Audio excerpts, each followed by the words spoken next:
En esta carta la persona pregunta qué tal irá una relación con una persona con la que tiene pues un vínculo. Pero bueno, tenemos que tener en cuenta, como he dicho, que realmente lo que pregunta la persona no es lo que nosotros queremos contestar, sino que nosotros tenemos que centrarnos en lo que el cielo, en este caso, está mostrando, en lo que el cielo realmente quiere contestar. Porque esa contestación del cielo es la que nos va a mostrar realmente pues lo que va a pasar. Por eso no debemos de ceñirnos a los deseos del consultante a la hora de interpretar, sino centrarnos en la carta y en los significadores. En este caso la persona pregunta por una relación de pareja. Siempre, como he comentado en otros vídeos, es importante obviamente ver los significadores principales. Si estamos preguntando por una relación de pareja, estaríamos viendo que el regente del ascendente en esta carta es Júpiter y el regente del descendente es Mercurio. Por lo tanto, querríamos que existiese una conexión entre Júpiter y Mercurio en la carta para ver si esa relación, ese compromiso que la persona quiere alcanzar, se va a llevar a término a largo plazo o en el momento en el que está preguntando. En este sentido, la relación entre Mercurio y Júpiter es clara en la carta. Júpiter se encuentra en el signo de Cáncer y Mercurio se encuentra en el signo de Libra, signos que están en cuadratura. Muchas personas en clases, en consultas,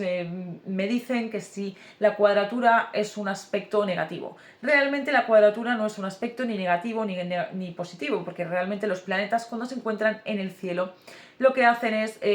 interactuar entre ellos. Obviamente el que esté en un signo, una modalidad o en otra modalidad, o el que esté en un signo u otro, dependiendo de la recepción que hacen los planetas entre sí, va a determinar que eso va a ser mejor o peor, digamos, recibido por parte de la persona, o que eso va a ser más positivo o más negativo, ¿no? Pero el aspecto de por sí no indica que algo vaya a ser negativo o positivo. De hecho, podemos ver aspectos en una carta horaria de cuadratura y podemos ver aspectos en una carta horaria de oposición, y estos aspectos de cuadratura y de oposición en las diferentes cartas nos van a indicar que ese planeta, el planeta rápido, va a entregar la disposición al planeta lento, y que en este caso esa disposición se va a efectuar, se va a llevar a término en el signo donde el planeta que recibe esa disposición pues esté, ¿no? En este sentido, el hecho de que un planeta se encuentre separándose de otro, como en esta carta, sí que es un indicativo más frustrante para la persona, en el sentido de, si estamos hablando de un vínculo de pareja o de una relación, en el sentido de que propiamente estaríamos viendo una separación, al igual que vemos esa fotografía del cielo, ¿no? Mercurio se separa de Júpiter, pues al igual que ocurre en la realidad, ¿no? El mismo sufrimiento. En este caso, el hecho de que estén en cuadratura o no, como comento, no es un factor que sea negativo como tal, o que nos esté indicando que vaya a ocurrir algo negativo, sino que vemos que va a significar que cada planeta va a estar actuando dentro de esa misma modalidad, pero no por ello va a significar una fricción. Sí es importante siempre, como digo, delinear lo que significa cada planeta en una carta. Por ello, cuando vemos en esta carta a Júpiter, queremos entender qué es lo que el consultante es, qué es lo que el consultante está manifestando. Podemos ver que lo que el consultante quiere es, pues realmente quiere tomar decisiones a nivel personal que le lleven que la lleven a vivir una aventura en la que sentirse querido, en la que sentirse validado, y en la que vea que su amor incondicional, o sea, que su amor y que su entrega se ven validados, ¿no? Júpiter está exaltado, eso nos está indicando que eso es algo que la persona quiere, pues con un exceso importante. Hay como un exceso de validación por el hecho de que Júpiter se encuentra en el signo de Cáncer, que, como sabemos, pues tiene que ver con esa capacidad de sentirnos nutridos, con esa capacidad de sentirnos validados, con esa capacidad de sentirnos queridos, ¿no? Y pues al ser un signo que en este caso se encuentra en trígono con el ascendente, pues estaríamos hablando de algo que aporta felicidad, de algo que aporta alegría, de algo que aporta placer, de algo que aporta bienestar y que es favorable pues para la persona en relación con lo que quiere iniciar. Que en este caso pues está claro que es pues entregarse a una aventura que le dé felicidad. El hecho de que la Luna y Saturno se encuentren en el ascendente nos va a hablar de características que están a cargo de la persona. pero no vale solo simplemente con saber que esos planetas están ahí, hay que saber qué es lo que eso significa. Entonces el delinear ese significado nos lo va a dar el signo que el planeta rige. En este caso vemos que la luna es el regente de la casa quinta, por lo tanto vemos que la luna se encuentra en el ascendente, vemos que Saturno es el regente de la casa 12 y vemos que también la luna va a hacer una oposición, pues lo primero que va a hacer es viene de hacer un aspecto con Marte. Bueno, estoy analizando un poquito rápido la carta, pero viene a hacer un aspecto con Marte. Sabéis que los aspectos pasados nos van a ayudar a medir el tiempo en una carta, porque nos van a hablar de ese aspecto pasado, y no hay una regla matemática, como digo, fórmula que diga esto es así ya y esto es así ya, sino que porque esté en signo fijo, mutable o signo móvil, sino que el hecho de que la luna haya contactado con Marte nos va a hablar de algo que sucedió en el pasado. Es decir, esta persona movilizada por el placer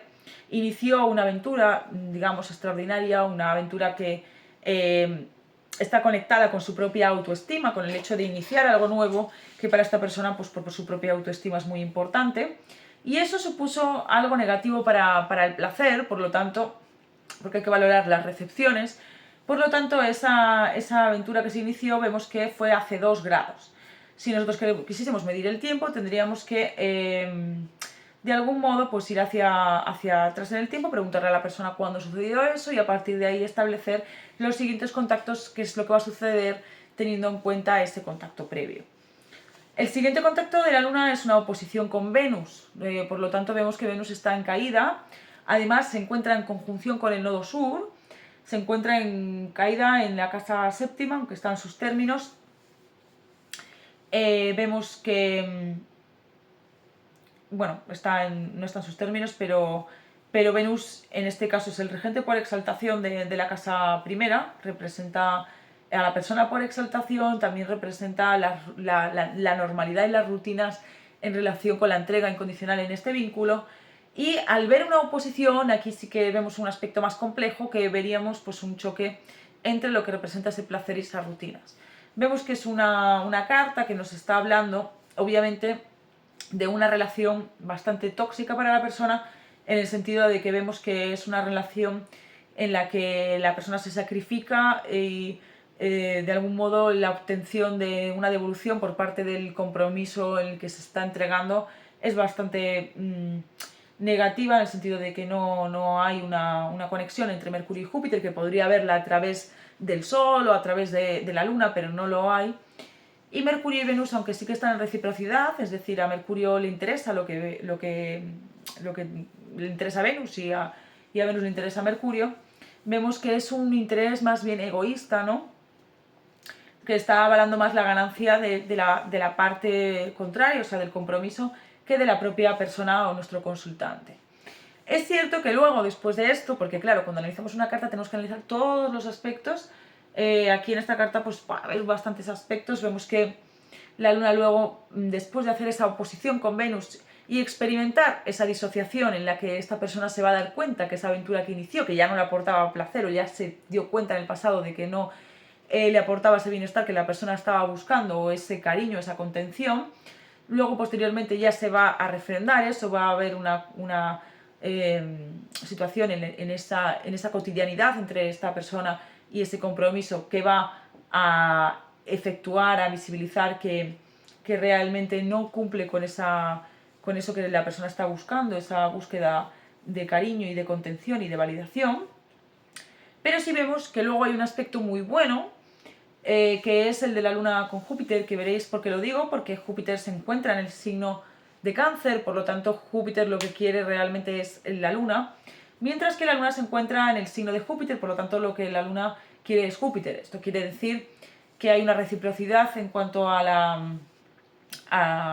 lo que cada uno de los dos quieren, y esto se traduce realmente a nivel, desde el punto de vista astrológico, a nivel de una traducción literal para una interpretación de la cotidianidad mundana, en lo que esto se puede reflejar en la realidad, pues vendría siendo lo mismo, ¿no? Vendría siendo esa entrega en la que la persona va a experimentar, va a tomar una buena decisión que va a llevar a experimentar pues ese bienestar, ese placer que la persona está buscando. Hay un aspecto que es un poquito más delicado, que es el aspecto de la Luna con Saturno, que como ya comenté, pues Saturno en esta carta veis que es el regente de la casa duodécima, veis que es el regente de la casa undécima, también por exaltación de la casa octava, y se encuentra en el ascendente. Por lo tanto,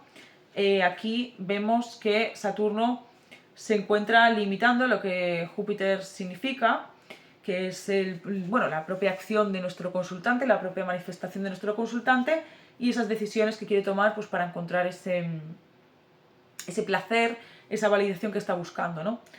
Así que vemos aquí que lo que es el propio dogmatismo de la persona, la propia rigidez, de esa forma de ver de cómo deberían de ser las cosas a futuro, o sea, esa propia rigidez que la persona tiene en cuanto a las expectativas y esa tendencia a entregarse al vínculo de manera sacrificada, sin un retorno, siendo que la otra parte tiene un interés más egoísta, hace que se degrade el vínculo. En este caso vemos que sobre todo pues las propias expectativas o la forma rígida de entender cómo tienen que ser las cosas para la persona puede ser, digamos, lo que bloquee lo que la persona quiere conseguir, pero sí podemos decir que la persona también va a tomar una decisión que le vaya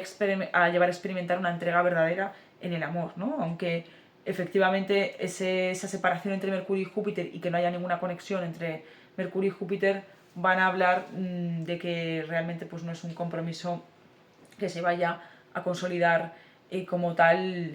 en sí, ¿no? Pero sí, la carta nos está hablando de otras cosas, ¿no? Que sí que son positivas para la persona y que sí que le podemos transmitir. Y también nos está hablando de otros patrones que le podemos transmitir a la persona para que la persona pueda comprender qué ocurre en su vida sentimental y cambiar la dinámica necesaria para poder obtener aquello que está buscando, ¿no? Esto es una pregunta concreta que se puede profundizar bastante más y normalmente yo también en la consulta abordo dinámicas pues, más de consejos prácticos con otras herramientas para poder pues también enfocar las cosas desde una perspectiva positiva, pero teniendo en cuenta que no todo vale y que la astrología horaria pues tiene como unas reglas y unos marcos concretos que técnicamente debemos de respetar y que escuetamente he intentado analizar aquí, escuetamente porque se puede profundizar bastante más. Nos vemos en próximos vídeos y también si queréis profundizar en algún tema de consulta o si queréis aprender a hacer cartas horarias o simplemente aprender astrología de manera inicial, podéis contactarme también a través de mi correo electrónico o a través de mi página.